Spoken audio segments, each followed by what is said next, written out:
വലിയ ജാടയിൽ ജാഥ പോകുന്ന പോലെ രണ്ടുപേരും കൂടെ തോട്ടിയും കൊണ്ട് കരിക്കിടാൻ മുകളിലോട്ട് കയറിപ്പോയതാട്ടോ.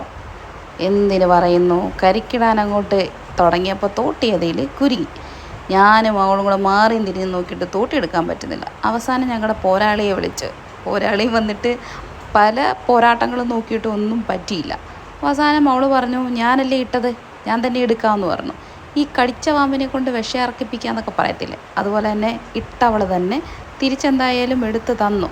പിന്നെ അമ്മയാണതിൻ്റെ എക്സ്പേർട്ട് എന്ന് പറഞ്ഞിട്ട് അമ്മ എന്ത് ചെയ്തു, ഒരു 3-4 കരിക്ക് ചറപറാന്ന് താഴെ ഇട്ടു. ഞാനത് എടുക്കാൻ പോയി. എനിക്ക് ഇളവനേതാ അല്ലെങ്കിൽ മൂത്തതേതാണെന്നും അറിയത്തില്ല കേട്ടോ. എന്തായാലും വാരിപ്പെറുക്കി എടുത്തു. ഇനി ഇതാര് പൊതിക്കും എന്നുള്ള ആശങ്കയിലായി. എന്തായാലും എനിക്കറിയാം എന്ന് അവൾ ഉറക്കെ പ്രഖ്യാപിച്ചുകൊണ്ട് വെട്ടോത്തിയൊക്കെ എടുത്തുകൊണ്ട് വന്നു കേട്ടോ.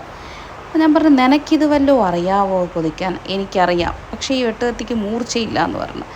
എന്തായാലും ചന്നം ഭിന്നം അവൾ വെട്ടി എടുത്ത് തന്നു കേട്ടോ. ഈ എലി കടിച്ചത് മാതിരി ഇരിക്കുമെങ്കിലും ഓക്കെയാണ്, നമുക്ക് കുടിക്കാൻ പറ്റും.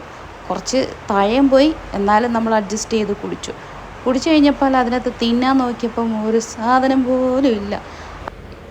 ഇതിലൊന്നും തളരില്ല രാമ എന്ന് പറഞ്ഞുകൊണ്ട് ഞാനത് മൊത്തവും വടിച്ചെടുത്ത് തിന്നുന്നുണ്ട് കേട്ടോ. അങ്ങനെ ആ ഇരുന്ന ഇരിപ്പിൽ മുഴുവൻ തിന്ന് തീർത്തു. രണ്ടാമത്തെ കരിക്ക് പൊട്ടിച്ചപ്പോഴത്തേക്ക് അത് തേങ്ങയായിപ്പോയി. പിന്നെ വിഷമം തീർക്കാൻ വേണ്ടി ഞങ്ങൾ 3 പേരും കൂടെ ഇലയിട്ട് അങ്ങ് ചോറുണ്ടു. അപ്പോൾ അത്രയേ ഉള്ളൂ. Tata bye bye.